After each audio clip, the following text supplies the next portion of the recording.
Calicut university second semester എക്സാമുകൾ postponed ചെയ്തു. ഈ വരുന്ന 26 ജൂലൈ 2024 നടക്കാനിരുന്ന സെക്കൻഡ് സെമസ്റ്റർ PG സെക്കൻഡ് സെമസ്റ്ററിൻ്റെ റെഗുലർ സപ്ലിമെൻ്ററി ഇംപ്രൂവ്മെൻറ്റ് എക്സാമുകളാണ് 26-ാം തീയതിയിൽ നിന്നും പോസ്റ്റ്പോണ്ട് ചെയ്തത്. പോസ്റ്റ്പോണ്ട് ചെയ്ത എക്സാം ഈ വരുന്ന ഓഗസ്റ്റ് 2-ന് നടക്കുന്നതായിരിക്കും.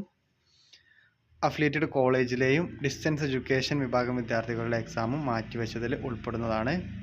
മാറ്റിവെച്ച എക്സാമുകൾ എന്ന് പറയുന്നത് second semester MA, MSc, MCom, MSW, MA journalism and mass communication, MTTM, MBE, MTHM, MHM regular supplementary improvement examination. Second semester MA business economics, development economics, econometrics, MSc mathematics with data science, forensic science, biology regular supplementary improvement examination. Second semester MA development economics, econometrics, MSc mathematics with data science, forensic science, biology supplementary improvement examination.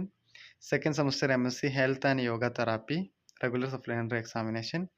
Second semester MCA regular supplementary examination. Education വിഭാഗം വിദ്യാർത്ഥികളുടെ second semester MA, MSc, MCom regular supplementary improvement examination എന്നീ എക്സാമുകളാണ് മാറ്റിവെച്ചത്. ബാക്കിയുള്ള എക്സാമുകൾക്ക് മാറ്റമില്ല. Thank you.